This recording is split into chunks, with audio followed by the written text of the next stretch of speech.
The Blue Jays win. You say Kikuchi should not be on the playoff roster. It's Locked On Blue Jays, and it starts right now. You are Locked On Blue Jays, your daily Toronto Blue Jays podcast. Part of the Locked On Podcast Network, your team every day. Welcome to Locked On Blue Jays. Thanks so much for making us your first listen every day. You can find us on Apple Podcasts, Spotify, Odyssey, Stitcher, Podbean, YouTube, Twitter at Locked On Jays, and our email, lockedonbluejaysreal@gmail.com. He's Matt Bonaparte, and I'm Ben Shulman. Your Wednesday episode, we technically are recording it the day the pod's being released. A little bit of Locked On After Dark. And Bones, after a very good win, 9-3 over the Red Sox, and obviously that big 8-run inning, it was pretty much never in question after the third inning. What'd I tell you? I said last time they went 28-5, might happen again, but like an eighth of it. I'd count this as that. So you're not getting gold stars in math. Oh yeah. I'm taking the cake on that one, and I haven't yet counted Jackie Bradley Jr.'s seconds before he took his first, I don't know, dig in the box. I don't know what we're going to officiate this as. We'll look at the tape. We'll review the tape. By the way, an eighth of 28 is 3.5. But per our over-unders, I would have thought that I would have done better with our home run bet. I think we both actually slapped the over on the home run bet, and I definitely had the over on the wall ball bet off the monster. You'd think they score 9 runs, they hit a single ball out of the yard or off the monster, but that was not the case. So that's kind of a bummer, but I'll move on with it. Really, really strong performance, and again, it all starts with Ross Stripling, who pretty much just did what Ross Stripling's been doing, which is shove, and all of a sudden, going 6 or 7 for him doesn't seem like such an uphill climb. No, man. Strips that dude all of a sudden. I mean, that last start back at the Rogers Center, he was a dog, and he takes that to the fence. So he's the man. Or Strip might be the dude. Yeah, he was fantastic. 6 innings, 6 hits, 1 run, 1 walk, 6 strikeouts. The ERA right now is at 2.84. We'll talk a little more about him later. But you mentioned the return, or at least, you mentioned the ovation that preceded the return of Jackie Bradley Jr. How dynamite has this dude been recently for the Blue Jays? I mean, he's honestly provided kind of a much-needed spark, which I was not expecting. Yeah, he played incredibly well, and he was my hype train, so I'm going to take credit for that one. He's got to play. He's playing in front of the team that loved him first for having that one good season, and decided to love him forever for it. Plays really good defense. Other than that, his numbers aren't good, but he was fantastic in this game. Had that double, his 21st of the year. No way. That's kind of crazy. That doesn't feel right at all. But it is. It's less than Vlad, who doubled twice. It's kind of nuts. But Jackie Bradley Jr., man, he played it well. And Josh Winkowski, by the way, only made it 2 2/3. So that underhit. That's true. Yeah, I forgot about that bet. So that's big to just get one in the pocket. Really good all-around offensive performance that Jackie helped fuel. Everyone but Kirk gets a hit, and Kirk walked twice, so not like he had a terrible offensive day either. Vlad, 2 doubles, nearly hit one out of the park to dead center, which at Fenway is pretty ridiculous. Bo had a nice one, but Springer, too. I mean, Springer has just been so good since coming back, I guess, from the initial injury. There was the foul ball, which sidelined him again, but since he went on the IL for the elbow stuff, and came back, he's been awesome. He tripled tonight, which is his 3rd triple. And when I saw that, I was like, 3 triples? Is that a lot or not a lot for George Springer? Are you looking at the numbers, Bones? I am not, but I will momentarily. Well, no, don't.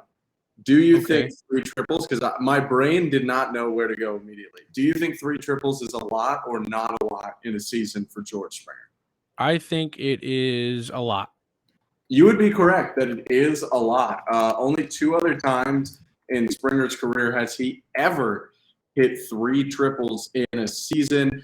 You go back to 2016, which was his 3rd year in the league, but 2nd full year, he had 5 triples. And then in 2019, probably the best season, actually definitely the best season of his career, he had 3 triples that year too. So George, hey, he's 32, he's a little banged up, but he can still run. Kind of exciting to see what he's doing. And it does feel all stemming from that pinch hit that he had back, like, what is that now, over a week ago, that he has been what this team was missing a little bit in early August.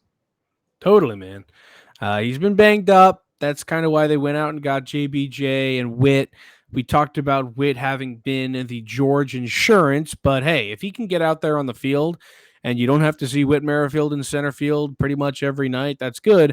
I think it's decent to have a guy like him being able to platoon out there, let George DH some days. He is getting a little bit older, so it's nice to be able to give him a couple days off from the field and just let his bat do the talking.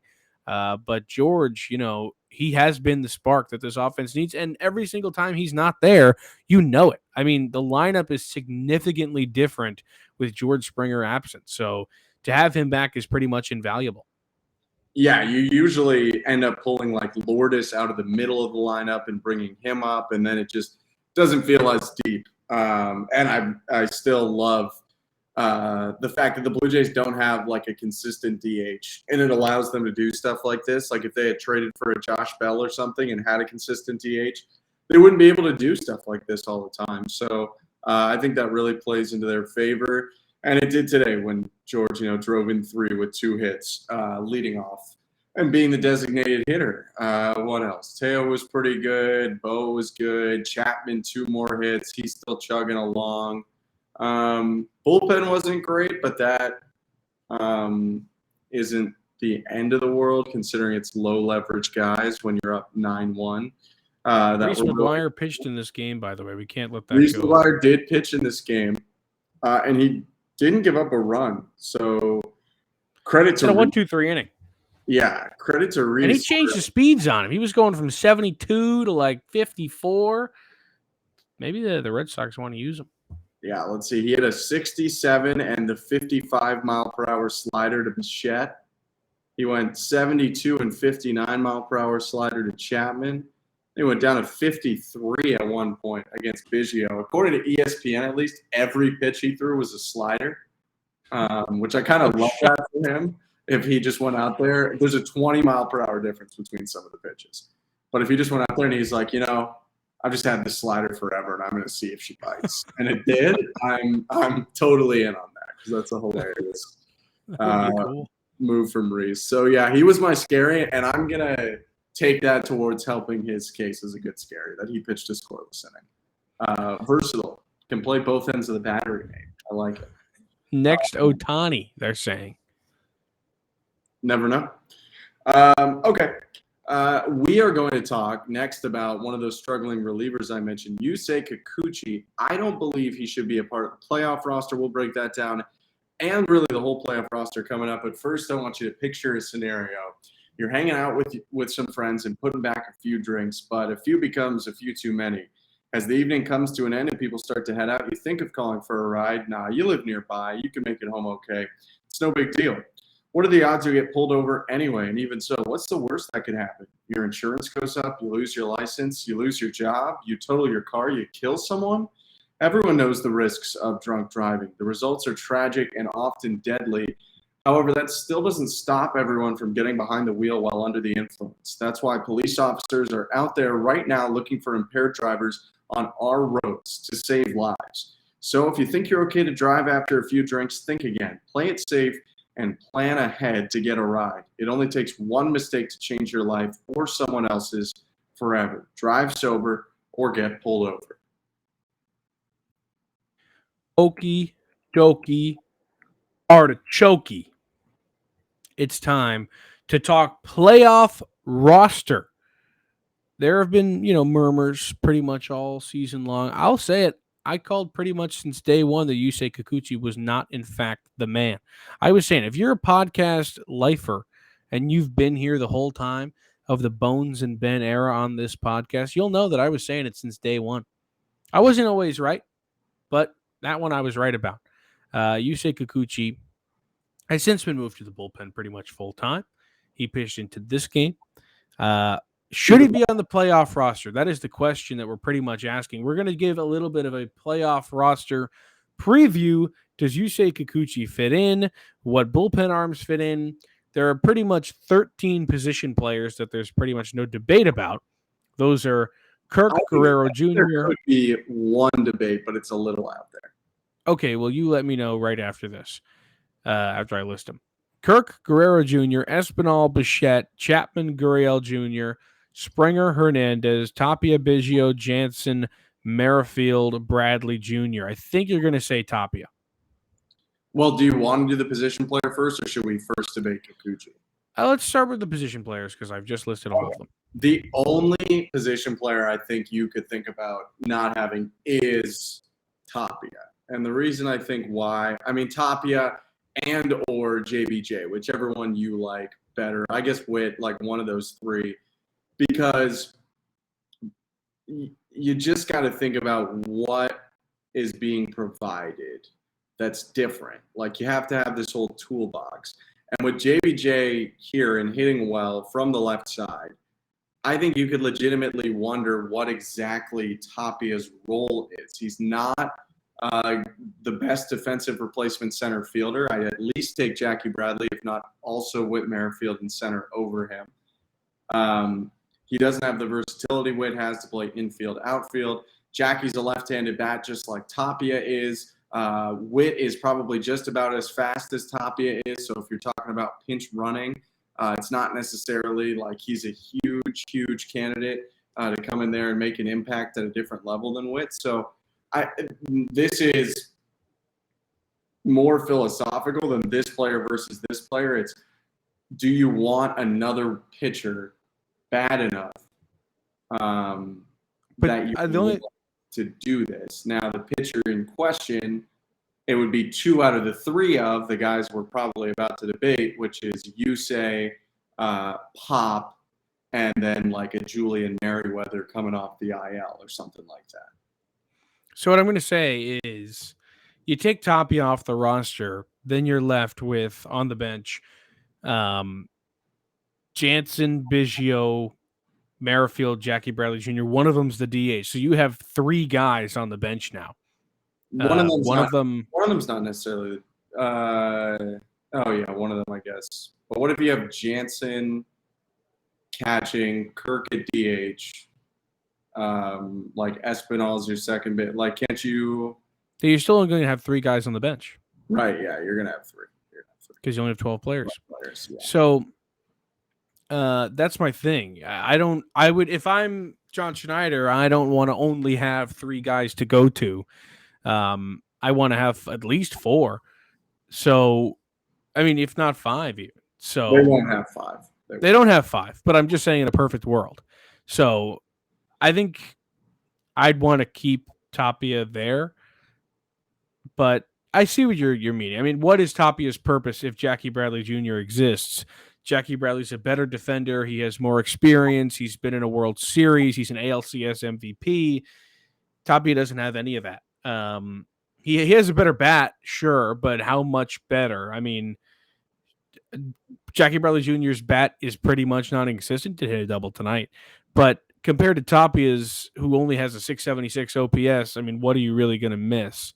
He has his nights, but he's not anything incredibly special. So I don't know. I do see that argument, but I think it's worth having a 4th bat off the bench. So I would keep Tapia on the playoff roster. Yeah, I don't even know 100% if I would take him off or not, but it's definitely something I would think about. I would wonder too. You can change your roster in between rounds. So, if they found themselves not using the bench much or feeling starved for relievers, I do think he's the first guy to go, but you're probably right that they would want 4 guys if possible, with injuries and whatever. You never know. All right, let's do this pitching. Yep. You've got Manoah, Gosman, Barrios, and Stripling. I mean, Barrios even is in a little bit of question here, but before we get to that, I think you put him in the pen at a minimum. yeah, he's probably at least at the roster, but he has had a terrible season, undoubtedly. Yeah, he's not a starter in the playoffs, but he might be a game 4 starter if you really think you need it. Or your 3-man rotation is undoubtedly Manoah, Gosman, Stripling. Yeah, and then your bullpen is, I mean, I guess you start that with Barrios, and at this point, if you're keeping Tapia, you're at 18 players. So with 26-man roster, you have 8 players to work with after Barrios. So you're going to take Jordan Romano. So you have 7 players. Simber, 6 players. Yimi Garcia, 5 players. And so then you have to pick and choose. I'm taking Anthony Bass, 4 players, and I'm taking Mitch White. So I've got 3 left. I think they're taking Richards. Okay. Trevor Richards. I mean, he is terrible. Guy's not good. I know, but I would take Meza before I take him. 2 players. This is not an order of priority, by the way. It's just naming people. Meza, and then you still have to deal with: do you want Pop? Do you want Kikuchi? Do you want Phelps? Or do you want Richards? Phelps. Do you want Merriweather? Phelps, I think they take for sure. Although I don't even know if Merriweather is going to be healthy.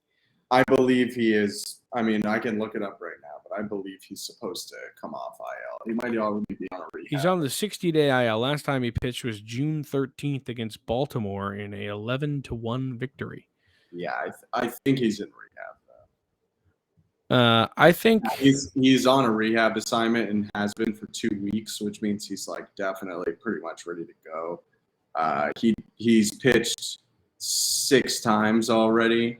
At AAA, he has not allowed a run. He has allowed 1 hit and 1 walk, and at least struck out multiple batters every time. Good for him. I think I'm going to leave Kikuchi off. So how many spots do we have left? Okay, so if you take Manoah, Gosman, Barrios, Stripling, you got 8. Romano 7, Simber 6, Garcia 5. Then you take Mitch White 4, Bass 3, Richards 2, Phelps 1. Then do you take Pop? Do you take Castillo, or do you take Merriweather? Or do you not take Richards and you have 2 and you could take Pop and Merriweather? That's probably what I would do. I would leave Richards off, take Pop and Merriweather. So I think I'm taking Pop because Pop's been good. So, frankly, Pop's got a 2.70 ERA in his limited time as a J. He's got 6 2/3 under his belt, so I wouldn't take him. But he's been good this year, and it's gotten even better with the Jays. His whip is a little high. I mean, a 1.35. His whip is a little high. His FIP it doesn't really strike anybody out. That's why his FIP's high, because they don't like that he pitches to contact. I mean, this is to take your bottom of your bullpen guy. I don't know, Pop's just actually had a decent year, and at least Richards is not good. Richards and Merriweather, you're taking guys with ERAs you don't want to look at. Pop's at least you're fine with. So I think I take Pop. I think I take Richards over Merriweather still. Richards is a more known evil to me in a way. Merriweather, anything could happen. I just keep thinking back to that Angels series where he got rocked, and he one pitch almost hit Shohei Ohtani with a fastball, and then put the next one right down the middle. And it was this guy's got no clue where he's throwing it. So, I mean, I like him for the future. If he can bounce back, he's still got that super gas, but I like Merriweather. I think I leave Merriweather and I leave Kikuchi off. And I go with Pop. And Richards? And Richards. Richards has pitched in the playoffs too. He hasn't, actually. I just looked. Really? Yeah, never pitched in the playoffs. I thought he did with Milwaukee. He's been on a playoff team. He was not on the roster. Wow, because he was good for Milwaukee sometimes, and good for Tampa, not great for Tampa. So, I think he's got more experience.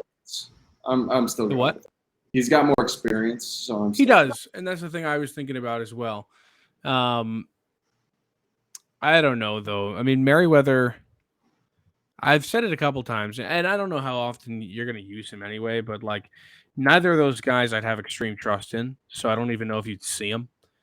So I don't know how important it is. I think the main story here is that we would both leave Kikuchi off.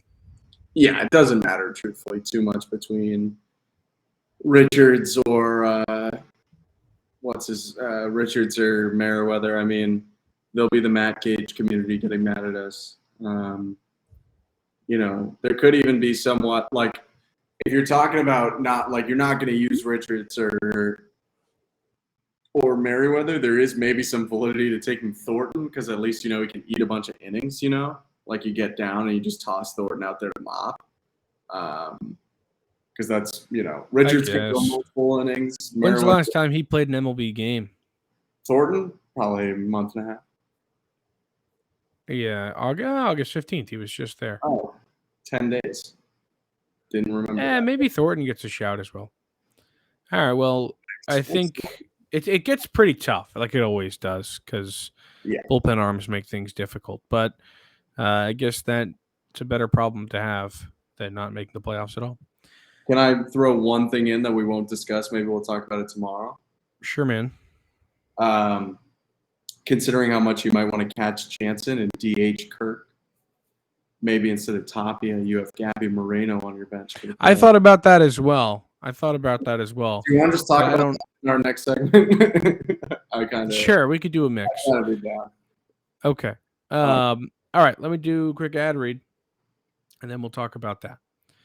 BetOnline.net is the fastest and easiest way to check in on all your betting needs. Find all your favorite sports and events at the #1 online source for odds, lines, and games. Find reviews and news of every league, including Major League Baseball, NFL, NBA, NHL, combat sports, esports, and even golf. BetOnline continues to be the top online resource for all your sports wagering information, from live in-game betting, scores, and podcasts. They've got you covered. Head to BetOnline today or use your mobile device to learn more about the action happening today. BetOnline, where the game starts. Here we go. Lots of playoff roster talk. I guess we should have told the people maybe it's 26 men, like the regular roster. So yeah, that just came to my mind. I guess you've been thinking about it, but I actually think that makes a lot of sense. I think I'd rather have Gabby Moreno on the playoff roster than Raimel Tapia. Bang. I mean, because what do you do if your catcher gets hurt and you want your other catcher to DH and they like Jansen? Well, if your catcher gets hurt, you can then add somebody. If somebody gets hurt, you have the option to add. Not that game. Okay. All right, not that game. But that's what I'm prepared for. I guess that is they would stay away from doing that though. They wouldn't DH. I don't think they would DH one catcher and play the other. But they DH. Like they wouldn't. Yeah, but you wouldn't be able to do that. I mean, you'd be taking an insane risk. You cannot not have a catcher on the bench. It's not an option. They do that though. They've done it in the regular season. Okay, but the playoffs is a different story. Like you just can't have that. But then you severely downgrade your offense or your catching. But if you, I'm not saying it's a bad thing. I'm just saying if they don't bring up Gabby, like doing that would be shooting yourself in the foot. I think that's why they might bring up Gabby because you want Kirk in the lineup. Yeah, they could. They definitely could. Would you like I think it's your game plan. Not DH Kirk and go with Tapia. No, I think honestly, I think bringing up Gabby's, it's good. I think it's a good idea, but I also think well, under Schneider they like to run is my only thing, and if you lose, what? He's a good runner. I don't know if you're not as good as Tapia. Bench. Yeah, but Witt can run as well as Tapia. I'm just saying. I'm just playing devil's advocate here for you. Oh no, I want to hear it. I'm just debating.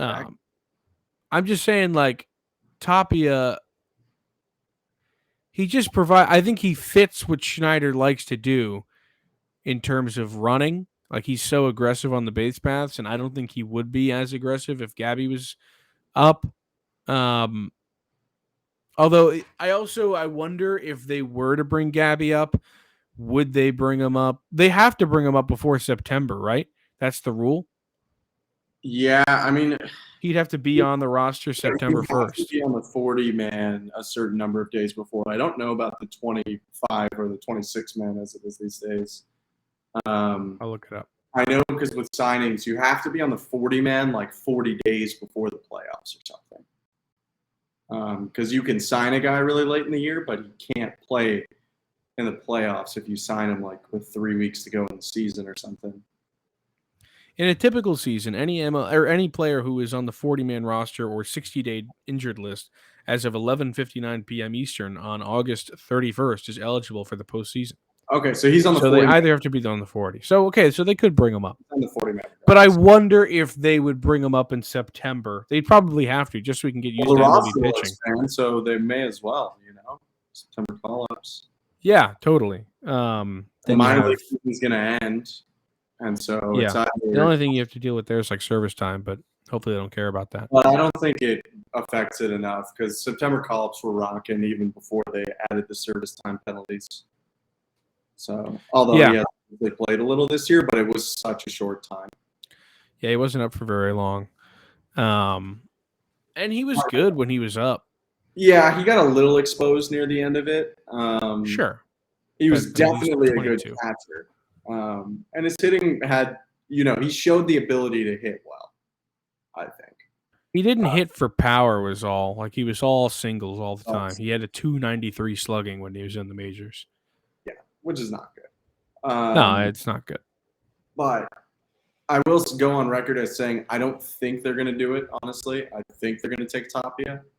But seriously, though, think about that. They could not.